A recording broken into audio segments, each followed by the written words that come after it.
My in-laws demanded that my husband and I give them our spare bedroom because they're retired and deserve care. When I refused, they moved in while I was at work, so I set a 3-day deadline for them to leave. 2 hours later, the police showed up. My name is Jess. I'm 32, I like my coffee strong and my boundaries stronger.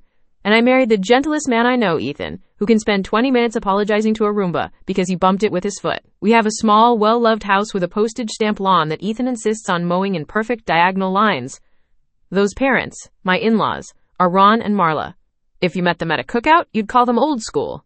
If you saw them on a long road trip, you'd call them stubborn.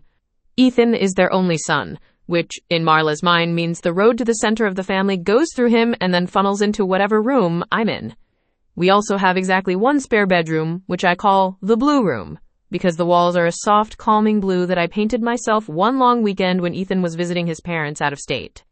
The storm began on a Tuesday evening, and I was chopping onions for chili when Ethan's phone rang.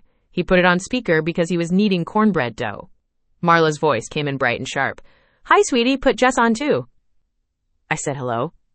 Ron coughed in the background, which is what he does when he wants to make a sentence heavier without actually saying anything, and then said, "We've made a big decision."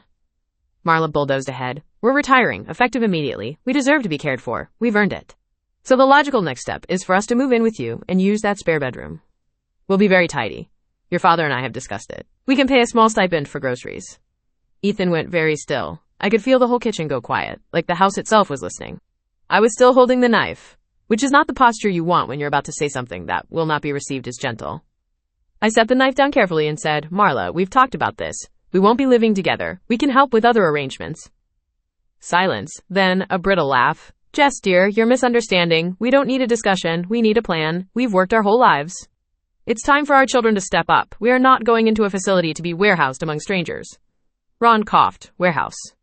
Ethan, who can be conflict avoidant to a fault, tried to soften it. "Mom, Dad, we love you, but we're not set up to have you live with us.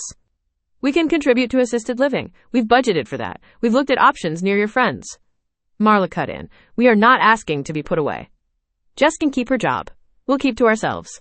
We raised you. Now it's your turn." She always pressed that button. Duty, guilt, the ledger of who owes what. I took a breath. "We're not doing this. The answer is no. We have a plan. We've shared it. It's respectful and it's generous. And it's what we can sustainably do." The temperature on the call dropped. Marla's tone went metallic. "I see. So that's the kind of daughter-in-law you want to be." "I want to be one with healthy boundaries," I said, plain as toast. Then the call ended with a clipped, "We'll talk later."